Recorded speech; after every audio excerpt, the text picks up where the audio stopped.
नमस्कार, मेरा नाम प्रिंस यादव है और आप देख रहे हैं आपन देवरिया का एक खास प्रोग्राम बातचीत, जहां बात आपसे होगी, बात आपकी होगी, बात देवरिया की होगी।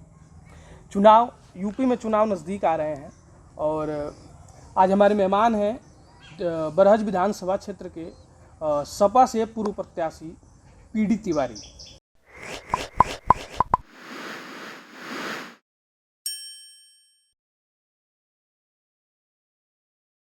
सर, बहुत बहुत स्वागत है आपका हमारे प्रोग्राम बातचीत में, जिसमें हम चुनाव आ रहा है, यूपी में चुनाव आ रहा है। इसमें हमारा एक कोशिश है कि जो जनता का सवाल है वो हम जनता के जनप्रतिनिधि के पास जनप्रतिनिधि तक ले जाएं और उनसे सवाल करें जो जनता का सवाल है।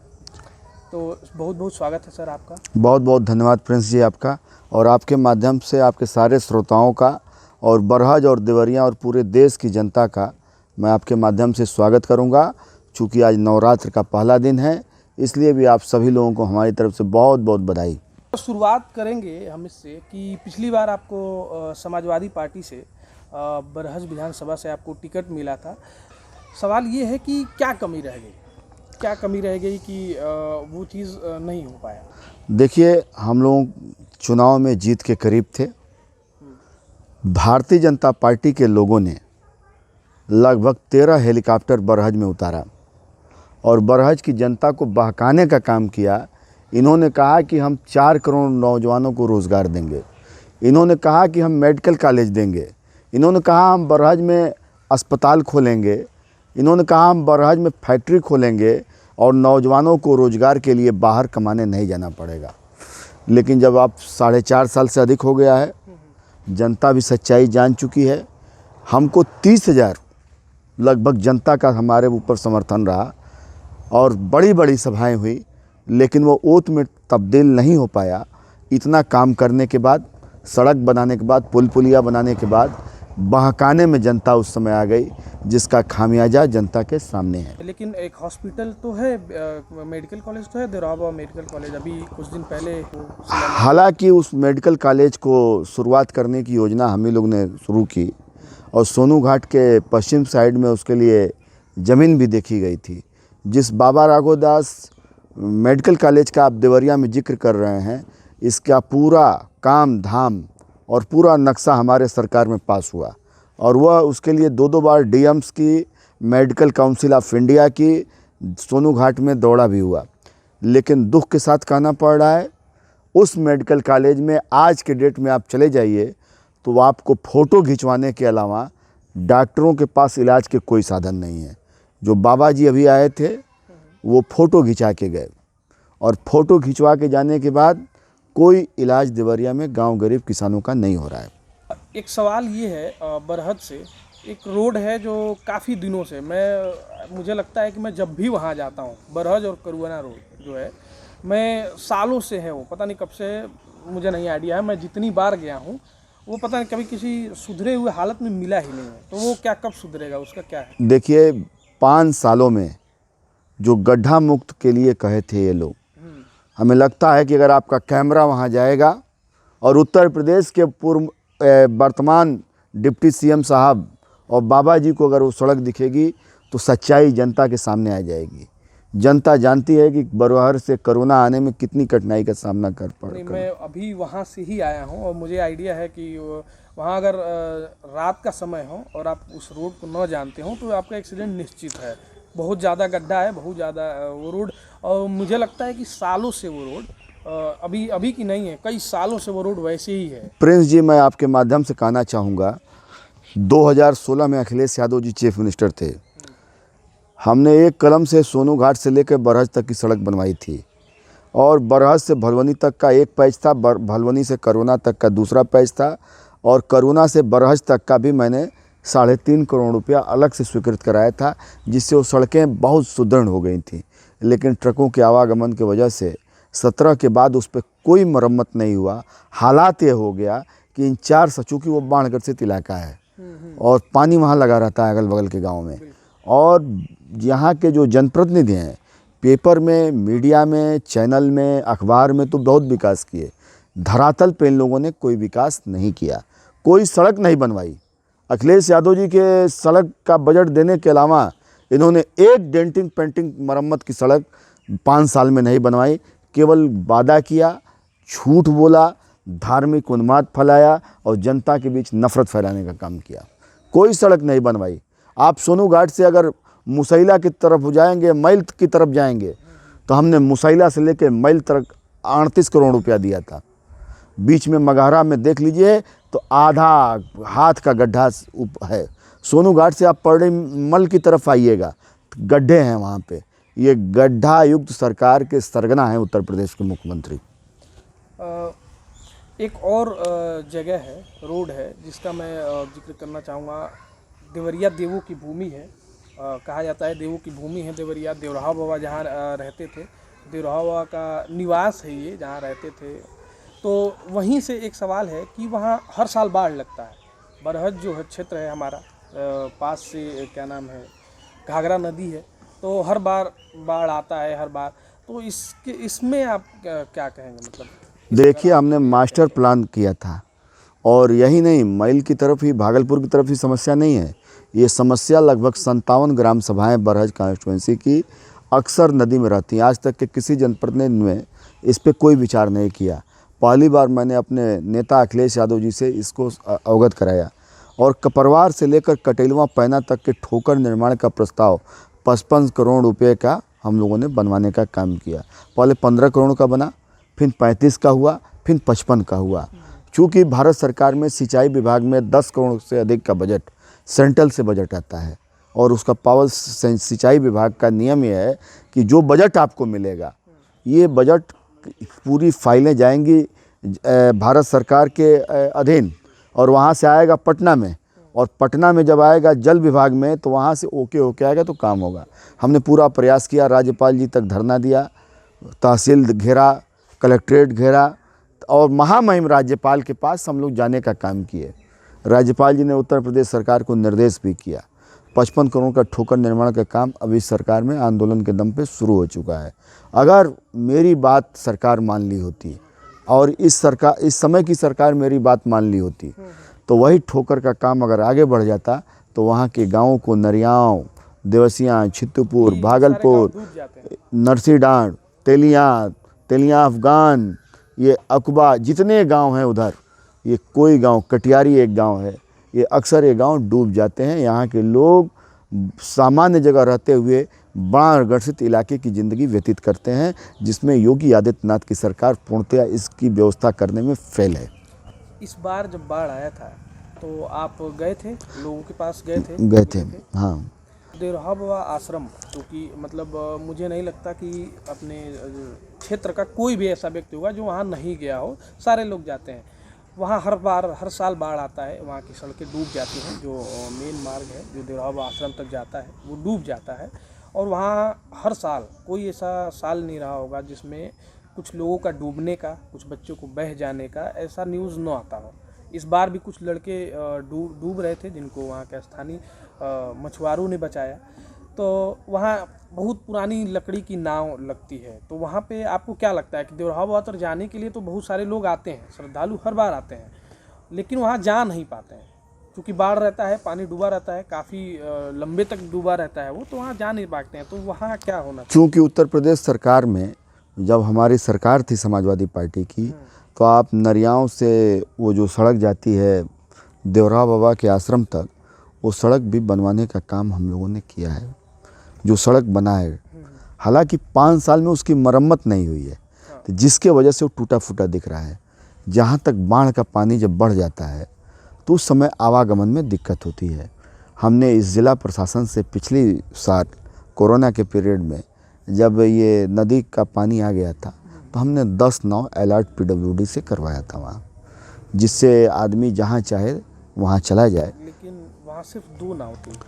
इस वर्ष जब वहाँ और नाव की ज़रूरत थी तो भारतीय जनता पार्टी की सरकार ने और इस प्रशासन ने पूज्य देवराहा बाबा के स्थल तक जाने की कोई व्यवस्था नहीं की। हम लोगों ने पूरा प्रयास किया।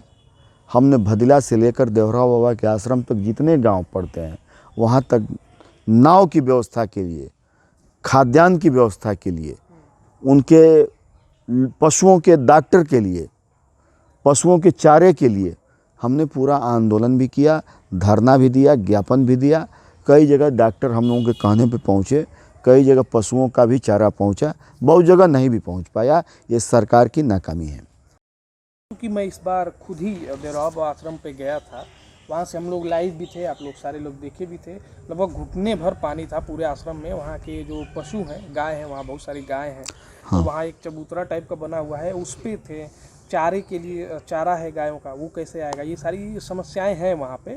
तो मुझे लगता है कि जो भी जनप्रतिनिधि हैं, जो चुने हुए प्रतिनिधि हैं, उनको वहाँ जाना चाहिए और देखना चाहिए कि वहाँ क्या स्थिति है। वैसे ऐसे तो सारे लोग वहाँ जाते हैं, लेकिन जब सच में वहाँ ज़रूरत है, मुझे नहीं कोई दिखा। मैं वहाँ गया था, मैं लगभग दिन भर वहाँ था, यही देखने के लिए गया था कि कौन क्या आ रहा है, क्या नहीं आ रहा है। वहाँ इवन पानी, पीने वाला जो पानी होता है, उसकी भी समस्या थी, क्योंकि नलके वल के सारे सब डूब गए डूब थे। गए तो थे। वो चलेंगे क्या जब डूब गए हो? तो वहाँ पानी तक नहीं जा पा रहा था। इस पूरे ज़िले में पानी की भी समस्याएं हैं। और आर्सेनाइड एक केमिकल होता है जिसका पानी में मिलने से सबसे ज़्यादा कैंसर का रोग होता है। हमने पुराने कलेक्टर यहाँ के अमित किशोर जी थे, और मैंने उनसे कहा था कि भाटपार से लेकर देवरिया के कई कोने में कई ऐसे भूभाग हैं जहाँ पर आप जाएंगे तो आर्सेनिक युक्त जनता पानी पीती है। और आर्सेनिक ऐसा केमिकल होता है, हालांकि बाबा जी को ये बात नहीं मालूम होगा, यहाँ के सांसद को आर्सेनिक क्या होता है नहीं मालूम होगा, यहाँ के एमएलए को आर्सेनिक नहीं मालूम होगा, यहाँ के कई और लोग घूम रहे हैं छोटे मोटे लोग, उनको नहीं मालूम होगा। भारतीय जनता पार्टी के लोग धार्मिक उन्माद तो फैला सकते हैं, लेकिन पानी की व्यवस्था, सड़क की व्यवस्था, दवा की व्यवस्था, पढ़ाई की व्यवस्था, लिखाई की व्यवस्था किसी गांव में इन लोगों ने नहीं की है। पानी की व्यवस्था तो हो रही है, हर सारे गाँवों में लगभग पानी की टंकियाँ बड़ी बड़ी। वो समाजवादी पार्टी की सरकार में, मुझे ठीक से याद है, आप पानी की टंकियों में देखिएगा, जाके उस गांव में पूछिएगा कि कब की बनी हुई है। हमारे सरकार में कम से कम 45 ग्राम सभाओं में, बरहज विधानसभा में आदरणीय आजम खान साहब मिनिस्टर थे, और हमने 45 गाँव में पानी की टंकी जल निगम के लोगों ने लगाई थी, हमने निवेदन किया था। ये उसके अलावा एक टंकी का एक डेंटिंग पेंटिंग ये लोग नहीं बदलवाए हैं। और तो और ये शिक्षा की बात करते हैं, सरवा बभनौली एक गांव है, वहाँ पॉलिटेक्निक दिया गया और व्यावसायिक शिक्षा दी गई वहाँ, ITI, लेकिन वो ITI क्या चालू हुई? अभी तक चालू नहीं हुई। बिल्डिंग बन गई है सरवा बभनौली में, और ITI बरहज कॉन्स्टिट्यूंसी में नहीं चालू हुआ। ये दुर्भाग्य है योगी आदित्यनाथ जी के मंडल में, जिस मंडल का चीफ मिनिस्टर हो उस मंडल में ITI का बनी बनाई बिल्डिंग है। हालांकि कोरोना के समय में तो वो काम आ जाती है, लेकिन पढ़ाई अभी वहाँ चालू नहीं हुआ। ये सरकार की नाकामी है। एक सवाल है जो मेरे दिमाग में बहुत दिन से है, और वो मैं चाहता हूँ कि जितने भी मैं पूरे देवरिया ज़िले के जितने भी जनप्रतिनिधि हैं, मैं सबसे पूछना चाहता हूँ ये सवाल कि देवरिया में भारत का सबसे पहला चीनी मिल लगा था, प्रतापपुर चीनी मिल, और देवरिया को चीनी का कटोरा कहा जाता था। अब मुझे ये लगता है कि आज के समय में चीनी नहीं है, सिर्फ कटोरा बचा है। तो ऐसा क्यों? क्या ऐसा हुआ कि सारे चीनी मिल्स बंद हुए? क्योंकि भारत का पहला चीनी मिल अगर जिस उसमें लगता है, डिस्ट्रिक्ट में, जिस ज़िले में लगता है, तो ये बड़ी बात है। देखिए, आपसे मैं बताऊंगा प्रिंस जी कि जहाँ तक चीनी मिल की बात होती है, अगर चीनी मिल पर किसी सरकार ने काम किया तो समाजवादी सरकार ने काम किया। चौधरी चरण सिंह जी के बाद नेताजी किसानों के सबसे बुलंद आवाज़ रहे, और उन्हीं की धरोहर को आदरणीय अखिलेश जी आगे बढ़ा रहे हैं। चीनी मिल के आज जहाँ तक सवाल है, मायावती जी की सरकार में मुझे कहने में कोई गुरेज नहीं कि यहाँ की लगभग चीनी मिल को आधे और पौने दांव में मायावती जी की सरकार ने बेच दिया। योगी जी की सरकार आने से पहले प्रधानमंत्री जी आए थे और देवरिया के लोगों से वादा किए थे कि हम करीब कई चीनी मिल लगाएंगे। आप कैमरा घुमा लीजिएगा, मैं भी घूमता हूँ रोज़, हमें तो कोई चीनी मिल नहीं दिखी। हाँ, लेकिन 2005 के समय में ढाढ़ा में, कुशीनगर में एक नई चीनी मिल बिरला ग्रुप की आदरणीय नेताजी ने लगाने का काम किया था। उसके बाद कहीं भी चीनी मिल नहीं लगा, लेकिन हमें उम्मीद है कि अगर जनता हमें बरहज से चुनती है और बरहज से हम लोगों को अवसर मिलता है चुनाव जीतने का और हमारी सरकार बनेगी, तो देवरिया में वही सोने के कटोरे में, चीनी के कटोरे में चीनी लेके हम लोग जरूर आएंगे। पिछली बार आपको सपा से टिकट मिला था, इस बार क्या चांसेस हैं आपको मिलने के? आदरणीय अखिलेश यादव जी ने नौजवानों को हरदम आगे बढ़ाते हैं और जिन नौजवानों को वो आगे बढ़ाते हैं उन पे पूरा भरोसा रखते हैं। आदरणीय अखिलेश यादव जी की नीतियों को, नेताजी की नीतियों को, हम लोग कोई नए टिकट मांगने वाले नहीं हैं। हम लोगों ने ज़मीन पे काम किया है, गांव के बीच, गरीबों के बीच, जन जन के बीच जा कर के पंचायत चुनाव से लेकर उसके पहले पार्लियामेंट चुनाव तक एक एक लोगों की समस्याओं को हम लोगों ने थाने तहसील में उठाने का काम किया है। यही नहीं, अभी पंचायत चुनाव जब हमारे मेंबर्स जीते थे और जिला पंचायत का चुनाव था, आपसे मैं बताऊंगा प्रिंस जी कि इस सरकार ने पंचायत चुनाव की लूट की, वोटों की लूट की, और अगर हम लोग बचाने गए तो इनने रासुका की धमकी दी और इनने पुलिस भेजा। पुलिस से हम लोग, पुलिस के दमनकारी नीति से हम लोग झुकने का काम नहीं किए, इनसे हम लोगों ने लड़ने का काम किया। आदरणीय अखिलेश यादव जी और समाजवादी पार्टी लड़ने वाले और संघर्षशील नौजवानों को अक्सर आगे बढ़ाती है। आदरणीय अखिलेश यादव जी का आशीर्वाद मिलेगा, उनकी कृपा रहेगी और बरहज की महान जनता चाह देगी तो उत्तर प्रदेश के विधानसभा में मैं चुनाव जीत के जाऊंगा और समाजवादी पार्टी की सरकार बनाऊंगा। आपको टिकट मिलता है और आपको जनता आपको अपना प्यार देती है और अगर आप चुने जाते हैं तो फिर आपकी क्या नीतियाँ रहेंगी? बाढ़, खासकर जो बाढ़ वाला समस्या है, जैसे एक क्षेत्र है जिसको दीवार बोलते हैं, जो नदी के किनारे बिल्कुल है, वो लोग, क्योंकि हर साल वो लोग डूब जाते हैं और वो लोग तो डूब ही जाते हैं, बार बार इधर से पलायन करते हैं वो लोग रहते हैं। प्रिंस जी, दीवार के लोगों के लिए सबसे बड़ा मैंने दरवाज़ा खोल दिया जब हमारे आदरणीय सांसद और यहाँ से विधायक रहे मोहन सिंह जी जब का देहांत हुआ, तब पूज्य माननीय मुलायम सिंह यादव जी आए थे, अखिलेश जी आए थे।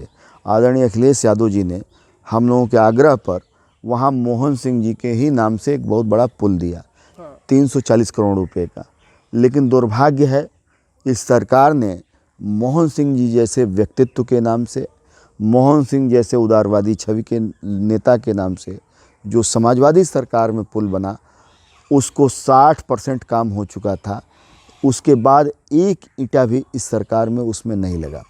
उसका गिट्टी, उसका मोरंग, उसका छड़, सीमेंट न जाने कहाँ चला गया, लूट मच गई। और उन अधिकारियों के लिए मैं कहूँगा कि जब समाजवादी पार्टी की सरकार आएगी और ऐसे लोगों की भी जब चर्चा होगी तो ये अधिकारियों पे भी सख्त कार्रवाई कराने का काम हम लोग करेंगे। जहाँ तक देवारे का आपने नाम लिया, वहाँ पे गांव में जाने पर, देवारे में और बिशुनपुर दीवार में, परसिया दीवार में जाने पर हाफ जाता था आदमी, लोग अपने साइकिल से नहीं जा पाते थे। और दीवारे में जो रहता है वही वहाँ की समस्या को जान सकता है। वहाँ के लोगों को इलाज में दिक्कत, थाने में दिक्कत, खाने पीने की दिक्कत, और वो लोग तो हर बार जैसे डूब ही जाते हैं, हर बार पलायन डूब। करना पड़ता है उन लोगों इन लोगों के लिए कोई परमानेंट योजना अभी तक किसी सरकार ने नहीं बनाया, किसी ने उनके बारे में नहीं सोचा। हमने गया था दीवारे में और चौहान और निषाद समाज के लोगों ने हमें बुलाया था।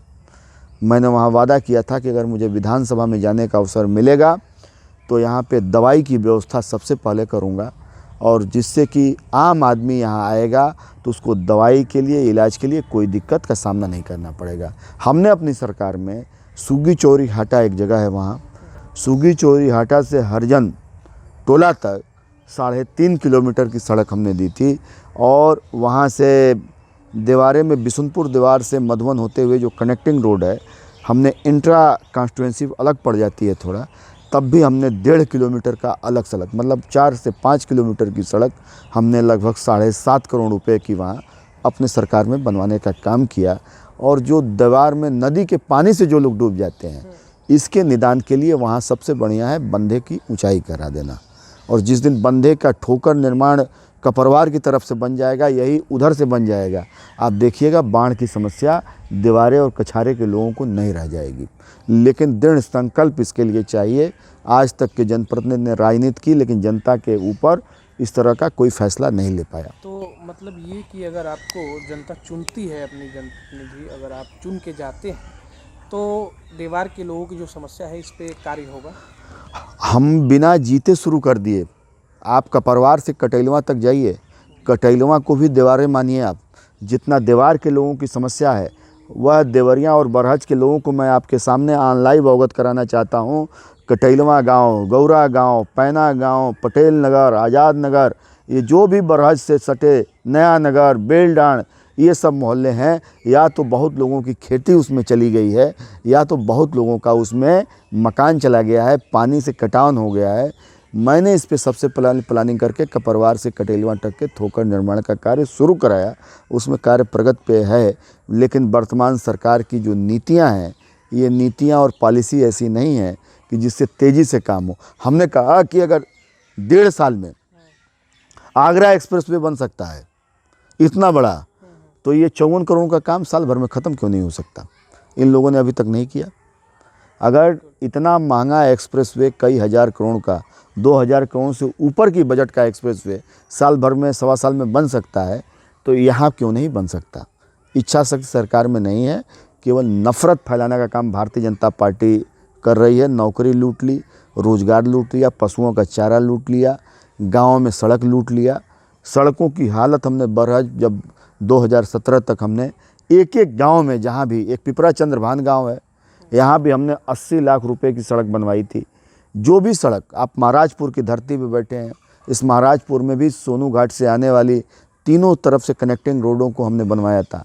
जो सड़क हम लोगों ने बनवाया, उसके बाद इन लोगों ने आधे किलोमीटर का भी काम बीजेपी के लोगों ने नहीं किया। तो अभी हाल ही में कोरोना महामारी थी, तो आप देखे हैं, इसमें आप जनता के बीच गए। हाँ गए। और क्या क्या कार्य किया, आप कैसा? आपके माध्यम से मैं बोल्डली रूप से कहूँगा कि जब कोरोना पहली बार आया और लॉकडाउन लगा और बरहज के लोगों ने जब मुझे अवगत कराया कि हम लोग कोरोना से पीड़ित हैं, तो निजी और सरकारी अस्पतालों में लगभग उस समय हज़ारों आदमी से ऊपर लोगों का इलाज टेलीफोन के माध्यम से आर्थिक मदद देकर हम लोगों ने मेडिकल कॉलेज गोरखपुर, लखनऊ, देवरिया में हर जगह जहाँ बन पड़े कराने का काम किया। यही नहीं, जिन चीज़ों में बरहज की दिक्कत थी, सैनिटाइज़र में, साबुन में, हम अपने साथी वीरेंद्र गुप्ता जी पूर्व चेयरमैन, विजय चौहान जी, हरिकेश जी, सत्येंद्र जी, मंटू मिश्रा प्रधान जी, लगभग 40 लोगों की एक हमने टीम बनाई यहाँ। अमरेंद्र यादव जी प्रधान सोनू घाट, विशाल यादव जी महाराजपुर, ये तमाम ऐसे लोगों की हमने एक टीम बनाई और इन लोगों के माध्यम से हमने साबुन भी बंटवाया, मास्क भी बंटवाया। हर गांव में जहाँ जहाँ ज़रूरत ज़्यादा थी, हम लोगों ने नरियाओं, नरसीदान, चिट्टूपुर, अकुबा, पानिका, इस सारे गाँव में वहाँ अभिमन्यु पाल जी और ब्रजेश मिश्रा जी के नेतृत्व में हम लोगों ने वहाँ मास्क सैनिटाइज़र बंटवाया। बरहज में राजन गुप्ता जी, गोपाल निषाद जी, वीरेंद्र गुप्ता जी, रामाश्रय जी, इस सारे लोग हर जगह बंटवाए। मैंने खुद 60 दिन लोगों को खाना और फल फूल, पूर्वांचल के लोगों की सेवा हम लोगों ने लखनऊ के मेन हाईवे पे, जहाँ से बिहार से, लुधियाना से, पंजाब से, गुजरात से लोग आ रहे थे, हम लोगों ने लगातार बंटवाने का काम किया। कई दिन आदरणीय हम लोगों की नेता आदरणीय डिम्पल यादव जी ने भी वहाँ पर लोगों की सेवा किया, खाने पीने की सामग्री बंटवाने का काम किया। सब्जी भी हम लोगों ने बंटवाने का काम किया। कई जगह खाद्यान्न सामग्री भी हम लोग बंटवाए। और यही नहीं, आपको मैं बता दूं प्रिंस जी, महाराष्ट्र से, दिल्ली में, लुधियाना में, गुजरात में, उड़ीसा में और इलाहाबाद से लेके जो भी मध्य प्रदेश, इंदौर में, जो भी उत्तर प्रदेश देवरिया के लोग बाहर थे, गुजरात के तो 10 ज़िलों में हम लोगों ने अपने साथी सहयोगियों से मदद कराई। दिल्ली में जो हमारे लोग नोएडा से लेके महरौली में थे, मदद कराई। लगभग 5 से 5,500 लोगों की हमने नंबर और एप्लीकेशन उन लोगों का मेरे पास पड़ा है। 5 से 5,500 लोगों की कोरोना के पीरियड में हमने अपने संसाधनों से मदद करने का काम किया, जिसमें महाराष्ट्र के मुख्यमंत्री वर्तमान में श्री उद्धव ठाकरे जी, जो समाजवादी पार्टी का वहाँ समर्थन भी उनको है, उन्होंने हम लोगों के आग्रह पर लगभग नागपुर से लेकर जो भी डिस्ट्रिक्ट थे, अगल बगल पुणे में, कई जगह बरहज के लोगों की, देवरिया के लोगों की जहाँ भी मदद कर पाए, उन्होंने खाद्यान्न के माध्यम से, भोजन के माध्यम से, अनाज के माध्यम से महाराष्ट्र की सरकार ने भी मदद की। कई काम हम लोगों ने अपने नेता माननीय अखिलेश यादव जी से कहकर मेडिकल कॉलेज में, एम्स में, जो भी देवरिया के लोग थे, हमें लगता है देवरिया में किसी ने इतनी मदद नहीं की होगी जितना हम समाजवादी लोगों ने मदद करने का काम किया। जो कोरोना काल था इसमें काफ़ी परिवार बेरोजगार हो गए। हाँ, इसको लेके आपकी क्या राय है? कई लोग बेरोजगार हो गए, कई लोगों के रोजगार चले गए। जो व्यक्ति डेली हैंड टू माउथ था वो बर्बाद हो गए। हमारे क्षेत्र के ऐसे तमाम लोग हैं, गोरखपुर में हैं, इलाहाबाद में हैं, लखनऊ में हैं, जो डेली काम करते थे, वो लोग रोते हैं फ़ोन करके। उनके रोज़गारों को लूट लिया, सरकार ने कोई इंतज़ाम नहीं किया। विज्ञापन पे पैसे खर्च करने के अलावा उत्तर प्रदेश की सरकार ने इस बरहज से लेकर कहीं भी कोई ऐसा काम नहीं किया जो मैं आपको बता सकूं। कोई काम नहीं किया। लोगों के रोज़गार चले गए, लोगों ने भूख के मारे जान दे दिया, लोग तड़प तड़प के रह गए। लोग दूसरे के यहाँ बर्तन मांजने वाले, चूँकि जब कोरोना था तो बहुत लोग जो एक दूसरे के घर जाके सहयोग करते थे, 1-8 हज़ार रुपया कमा लेते थे, ऐसे लोगों को भी लोगों ने नहीं बनाया। उनका भी दर्द अगर किसी ने जाना तो हम लोगों ने महसूस किया। हम लोगों से जो बन पड़ा, हम लोगों ने मदद किया अपने स्तर से, लेकिन सरकार के स्तर से यदि मन कचोटता था कि काश अखिलेश यादव जी उत्तर प्रदेश के मुख्यमंत्री होते तो इसमें एक अच्छी और सुदृढ़ मिसाल पेश करते देश के सामने कि देश के अन्य राज्य भी इसका समाधान ढूंढ लेते अखिलेश जी की नीतियों पर चल के। बाकी मैं बता रहा हूँ, दिल्ली में थोड़ा बहुत हुआ और महाराष्ट्र में मदद किया। उत्तर प्रदेश की सरकार ने कोरोना से निपटने में फेल हो गई। सरकार तो कह रही है कि सबसे ज़्यादा राशन भी बांटे गए और सबसे ज़्यादा एक समय वैक्सीनेशन भी चल रहा है, लेकिन सबसे ज़्यादा ऑक्सीजन की लूट भी हुई। सबसे ज़्यादा ऑक्सीजन से मारे गए उत्तर प्रदेश में लोग। सबसे ज़्यादा ऑक्सीजन के अभाव में जिस सरकार ने प्राणवायु लूट लिया, ऑक्सीजन के अभाव में लोग मर गए। खाना क्या दोगे तुम, ऑक्सीजन नहीं दे पा रहे हो तो? क्या गोरखपुर में ऑक्सीजन मिला? सरकार अभी शुरू हुई थी तो क्या 42 बच्चे, हालांकि गोरखपुर के थे, एक ही लोग थे, एक ही वर्ग के थे, क्या 42 लोगों की हत्या नहीं हुई? ऑक्सीजन से बच्चे नहीं मारे गए? क्या उस पर किसी प्रिंसिपल पे कार्रवाई हुई? क्या उस समय के चिकित्सा शिक्षा मंत्री पे कार्रवाई हुई? अगर हमारी सरकार रहती तो अगर ऐसी घटना या तो होती नहीं, और होती तो ये लोग तांडव मचा देते। क्या अपने सरकार में सच्चाई बोलने की हैसियत ये लोग रखते हैं? मुख्यमंत्री के जनपद में सब बिना कोरोना के इंसेफ्लाइटिस का जो परमानेंट निदान अखिलेश यादव जी ने किया, 670 करोड़ का हॉस्पिटल दिया, वहाँ वार्ड बनवाए, और अभी तक वहाँ कोई ये लोग निपट नहीं पाए। ऑक्सीजन लूट लिया। कोरोना से ऑक्सीजन में जब ऑक्सीजन की ज़रूरत थी उस समय ऑक्सीजन नहीं मिला। इस सेकेंड लहर जब आई उस समय ऑक्सीजन नहीं मिला। अरे जब आप ऑक्सीजन देने में फेल हैं, अपने ज़िले में देवरिया में क्या ऑक्सीजन से लोग नहीं मरे? यहाँ के ऐसे ऐसे गरीब हैं प्रिंस जी कि अपने बच्चों के, अपने पति को, आगरा की एक महिला को आप देखे होंगे, जब ऑक्सीजन सरकार नहीं दे पाई तो उसने अपने मुंह से अपने पति को ऑक्सीजन दिया। हिंदुस्तान के बाहर, 7 समंदर पार बड़े बड़े मीडिया चैनलों ने, मीडिया के लोगों ने इस दृश्य को छापा। शर्म नहीं आती है इन लोगों को?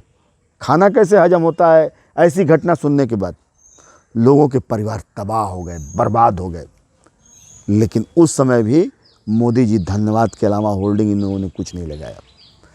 इंसानियत का खात्मा हुआ इस सरकार में। युवाओं को लेके आपकी क्या राय है?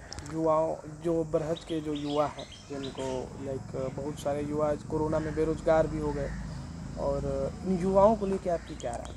देखिए, अगर हम लोगों को, मैं आपसे कहा हूँ ना, हम लोगों को अवसर मिलेगा तो नौजवानों के रोज़गार के लिए समाधान किया जाएगा। नौजवानों को चाहिए रोज़गार, नौजवानों को चाहिए शिक्षा, नौजवानों को चाहिए स्टेडियम, नौजवानों को चाहिए अच्छा मंच जिससे उनसे गरीबों का टैलेंट सामने आए। इस बरहज में टैलेंट की कमी नहीं है।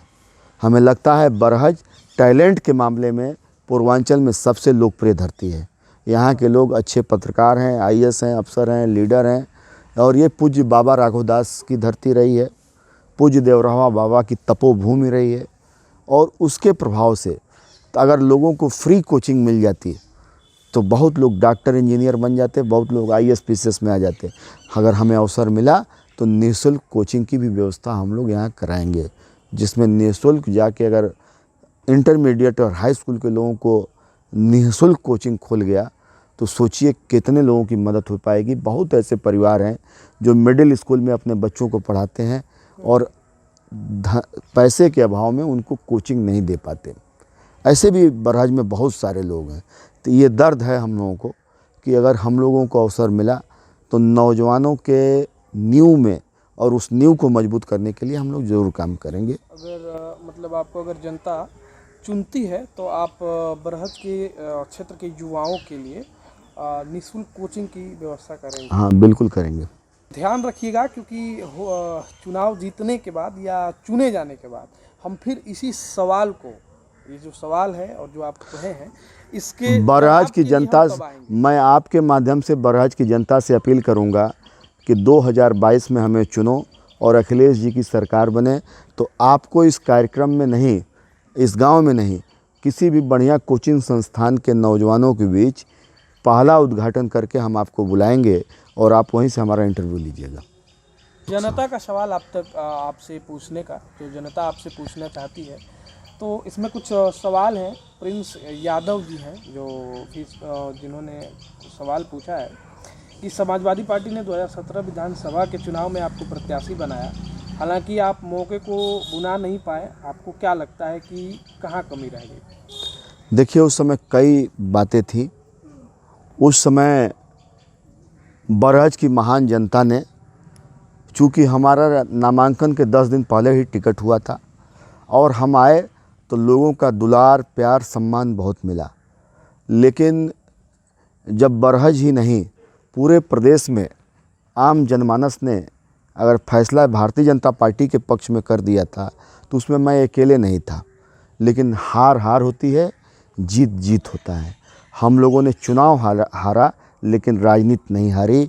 हम लोग बरहज नहीं हारे, हम लोगों ने चुनाव हारा लेकिन हिम्मत नहीं हारी। सवाल प्रिंस शर्मा का है कि देवरिया इंडस्ट्रियल का बुरा हाल क्यों है? क्योंकि जनता का मैं कहूँगा प्रिंस जी से कि अगर देवरिया की जनता ऐसे जनप्रतिनिधि को जरूर चुनती जिन जनप्रतिनिधि में काम करने की क्षमता होती। मैं यहीं से नाम लूँगा, हमारी सरकार थी और कांग्रेस के विधायक थे अखिलेश सिंह जी रुद्रपुर के। उन्होंने अपने इलाके में बिजली और सड़क के क्षेत्र में बहुत सारे काम किए। अखिलेश यादव जी से बहुत सारे काम लाए। तो ऐसा नहीं है, योग्य जनप्रतिनिधि रहेगा तो उस क्षेत्र में इंडस्ट्रियल एस्टेट भी बनाएगा, नौजवानों को रोज़गार भी देगा। और जहाँ तक मौका भुनाने की बात होती है, ये जनता का फैसला है। लोकतंत्र में जनता मालिक होती है। जितना अंबानी और अडानी को हक है वोट देने का, उतना ही हक प्रिंस यादव को है, उतना पीडी तिवारी को है। जितना भारत के प्रधानमंत्री नरेंद्र मोदी को एक वोट देने का अधिकार है और हमें भी एक वोट देने का अधिकार है। जब लोकतंत्र शुरू हो गया तो राजा के गर्व से नहीं जनता होता है। यहाँ लोहिया जी कहते थे, राजा मंत्री भंगी का पूत, साथ पढ़े तो हो मजबूत। ये लोहिया जी कहते थे। और गांव के लोगों ने ये जाना है कि 5 साल उनके बीच में हमारे बारे में तमाम अफवाह उड़ाए कि लखनऊ विश्वविद्यालय के नेता हैं, लखनऊ से आए हैं, लखनऊ चले जाएंगे। लेकिन हम लोगों ने टिकट के पहले और टिकट के बाद भी बरहज के आम जनता के बीच घूम करके उनके सवालों पर, उनके दुख सुख में उनकी सेवा करने का काम किया है। ज़रूर इस बार जनता आदरणीय अखिलेश यादव जी के नेतृत्व में हम लोगों को अवसर जरूर देगी, ऐसा मेरा भरोसा है। ऐसा मेरी अपील है कि आप सभी लोग ज़रूर मेरा साथ दीजिएगा, क्योंकि सामान्य परिवार का अगर कोई व्यक्ति इस बरहज की धरती पर चुनाव लड़ रहा था जो सामान्य परिवेश से था, गांव के ग्रामीण और गरीबी के परिवेश से था, तो पीडी तिवारी था, जिससे पूरे प्रदेश में अखिलेश यादव जी ने संदेश दिया कि कोई व्यक्ति साधारण हो जो एमपी और एमएलए का बेटा ना हो, उसको भी एमएलए का टिकट दिया जा सकता है, वो भी राजनीति में आगे जा सकता है। इसके अलावा किसी पार्टी ने आज तक आम परिवार के लोगों को आगे नहीं बढ़ाया। बहुत बहुत धन्यवाद आपका। आप जुड़े रहे आपन देवरिया के साथ, आप जुड़े रहिएगा। आप देख रहे थे आपन देवरिया का एक खास प्रोग्राम बातचीत, जहां बात आपसे होगी, बात आपकी होगी, बात देवरिया की होगी। धन्यवाद।